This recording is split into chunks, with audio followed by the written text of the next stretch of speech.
What's going on, Dolphins? It is your boy Dillon, and I'm here to do my preview video for the Miami Dolphins versus Atlanta Falcons at Hard Rock Stadium. And let's jump right into it. So first and foremost, the Falcons are actually coming off of their bye because they decided to take the bye after the London trip, which is what the Dolphins should have done. Instead, the Dolphins decided to keep it and hold it till later in the season because they thought they were going to be a lot better than they are, and they were going to use it for their playoff push. Obviously, that's kind of a joke at this point. But, you know, I never wanted it back then. At the back end of the season, I always say take it after the London trip if you go. They didn't, and here we are. And unfortunately, I actually do think that that is likely to be a factor in this game. The Dolphins are obviously going to be playing after playing last week, after the long trip to London, after the demoralization that happened from getting beat by the Jags. And the Falcons are well rested. And we're actually going to jump into this, and we're going to look at this injury report, because the Dolphins injury report is god-awful when it comes to the number of players and so on and so forth that are on it. And the Falcons, they do have some key players on it, particularly Dante Fowler here. So since the Falcons are shorter, let's start with the Falcons. Dante Fowler being out, that is a big deal. Jalen Hawkins, he had an illness, but he'll be, there. And Avery Williams with a hamstring is doubtful, so he probably won't play. And those are big deals, those two guys, if they don't play. But that's really about it, right? Whereas when you look at the Dolphins here, look, they have a long list of motherfuckers. Now, first and foremost, everybody on this list should play. Even with the questionable designation, they're still likely to play. Although, who knows, man? Byron Jones, Xavier Howard, maybe they don't. And if they don't play, that obviously decreases our chances of beating the Falcons. And right now we don't have any gimme games, so we need every, and they're definitely a better team than the Jaguars are. Not just in record or league standings or stuff like that. I mean, they are just a better team. Matt Ryan's a damn good quarterback. We'll get to all that in a minute. But let's just look at this list. So everybody should play, but with the guys that are currently questionable, you have Xavier Howard with the shoulder/groin injury. You have Byron Jones with an Achilles/groin injury. And those are terrible injuries for corners to have to deal with. So even if they are playing, they're probably not going to, unfortunately, be all that effective, because those are really tough injuries for guys to have at those positions. So Greg Mance our starting center now has a groin injury, and he's questionable. Jalen Phillips has an ankle injury. He's questionable. And then we have, let's see, who do we have? Preston Williams with a groin, questionable. Devontae Parker, shoulder and a hamstring, questionable. Noah Igbenogany pulls up on the motherfucker. Apparently he got hurt in practice yesterday, and now he's questionable with a knee injury. Not that he's very good, but add that to the list. And then just to cycle through, you have Shaheen with a knee, a Landon Roberts with a throat injury. I don't know how you have a throat injury, but okay. Tua on there with his ribs, obviously. We know that. Let's see. We have, what do we have? Brandon Jones with an ankle. John Jenkins, knees. Both knees. Not just one knee, both knees. Austin Jackson with a shoulder injury. Malcolm Brown with ribs. Jacoby with a hamstring. So, like I said, bro, this is one of the ways in which we got lucky last year. We stayed healthy as fuck throughout pretty much the entire season and got to beat up on teams that weren't. Right? And I told you guys, this is not one of those things that you can count on each and every year. It wasn't just the fact that we were getting, a ton of injuries in training camp, which was already worrisome enough. But now look at this fucking list of guys. And we're only just getting into week 7. We're still not even halfway through the year. What do you think this shit's going to be like by the time we get to the end of the season? And of course, we don't have a bye week until week 14. So it's worrisome. It's absolutely worrisome. But let's go ahead and jump into the rest of this, my game preview template here. And let's add some further context to it. So the Dolphins are obviously, oh no, sorry, not 1-4. The Dolphins are 1-5, obviously. unfortunately. So the Dolphins did drop to 1-5 after their game against the Jags. Now the Falcons are 2-3. Obviously, they just came off their bye week, but they played against the Jets. So they're 1 week behind us. So that is important to keep in mind, especially when it comes to some of these league standings, and part of why you're going to see such a large discrepancy when it comes to some of these, because they've only played 5 games, we've played 6 games, so that is important context to keep in mind when we go through this. But just off their record, obviously they're better than us. They have 1 more win and 2 less losses, obviously playing 1 less game to this point. But let's take a look at the standings. In total offensive yards, we have 1,740. They're right behind us at 1,728. But again, they've played 1 less game than we have. We are currently, though, at 28th, and they're at 29th right behind us. Yards per game average, we are averaging 290, which has us at 30th. They are at 345.6. 55.6 yards better than us per game, which is 20th. Obviously beats us by a good margin there. And passing, we have 1,427 on the season, which is 25th. They have 1,332, which is 27th. Again, having played 1 less game than us.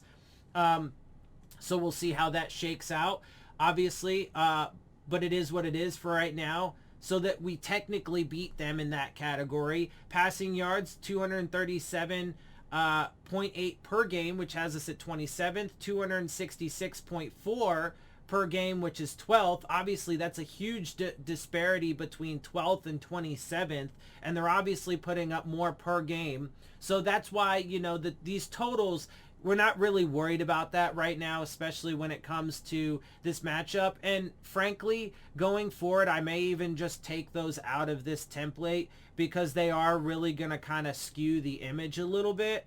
And it's really not relevant. So I may take those out in the future. But as it is for right now, let's focus mostly on the per game average because that's what's most important. But I will go through the rest of this. So on the year, we have 429 total rushing yards, which is 31st. Even still, they're currently at 30th with 455, even though they played 1 less game.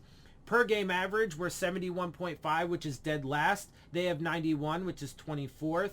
Points, total points, we have 99, which is 29th in the league, or 25th with totals. They have 105. They're still beating us, even though they've played 1 less game, which is 28th, 24th with ties. Points per game average, we're 16.5, which is 29th currently, or 26th with ties. They're averaging 21 points per game, which is 22nd or 19th with ties. Yeah, so let's keep moving on. Defensively, we're giving up 417.8 yards per game, which is 30th.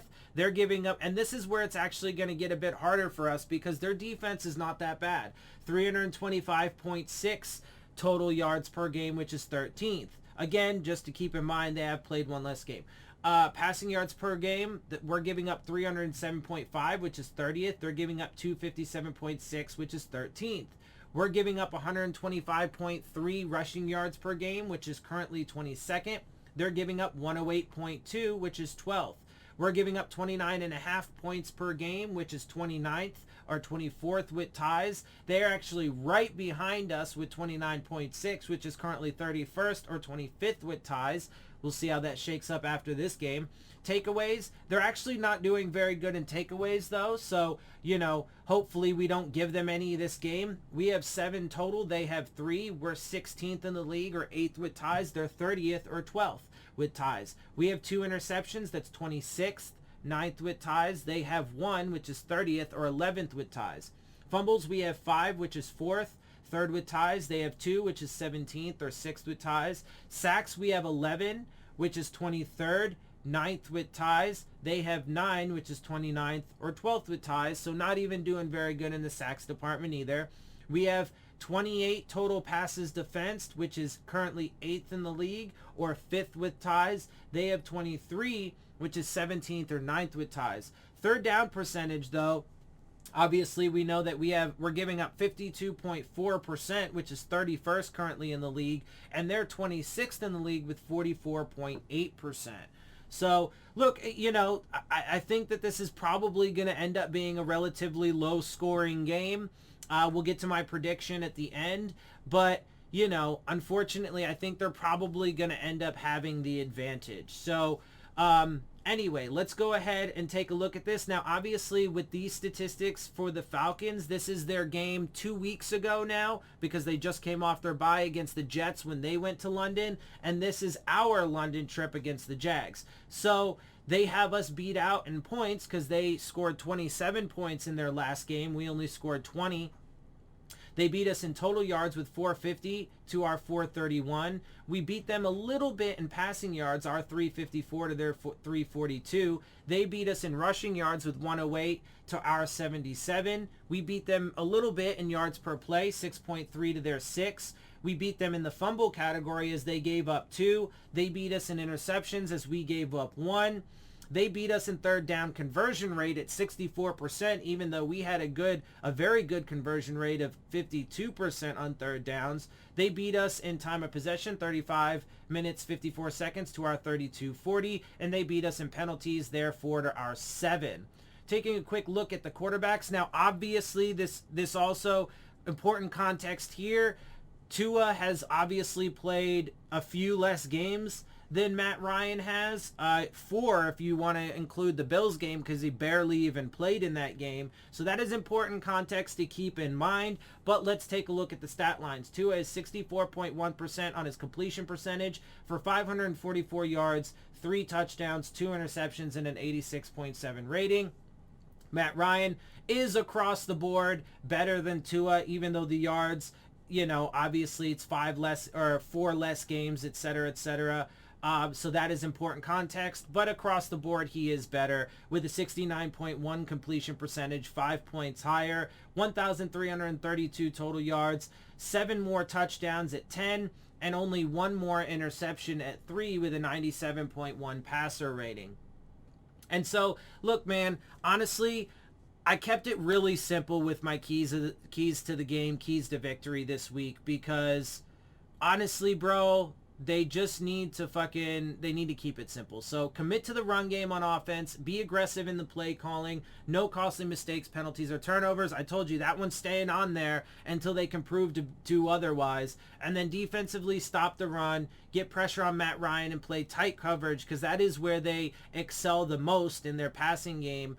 And it'll be interesting to see if we have our top corners back or not. And then create turnovers.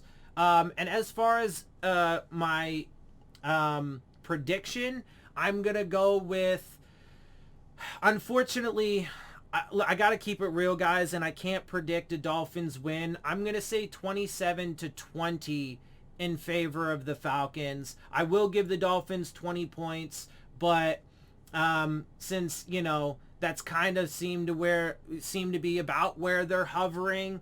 But I'm going to have the Falcons winning by a touchdown, 27-20. I hope I'm wrong. I hope they prove me wrong. But unfortunately, this team has so many issues. Again, I don't think Tua is able to mask all of it, even though he did a phenomenal job last week, and he is the only reason why the Dolphins offensive line didn't give up a single sack in 20 pressures. Because of his ability to manipulate the pocket and release the ball very fast. So that's what I got for you guys. I did want to try and make this one really quick because I am about to get going. Reason's about to start his show, so I wanted to get this in fast. Sorry if it was a little bit rushed, but that's what I see happening. Hopefully, again, they prove me wrong, but we will see in just a couple days. Real quick before I do get out of here, make sure you guys check out Rave On Sports, the new fan-driven sports app that is looking to enhance your game day experience with live play-by-play coverage, live chats with other fans, and content creators like myself, plus much more. Check out in the description box for the links to get the app. And with that, I'm going to get out of here. I hope you guys appreciate my perspective. If you do, make sure you hit the subscribe button. Make sure you hit the like button. Make sure you hit the bell if you want to get the alerts. Share my channel and videos with your friends and family. Leave your questions, comments, and concerns down in the comments section. And of course, as always, follow me on Twitter at DillonTartaro. And with that, I am out. I'll see y'all soon. Phins up.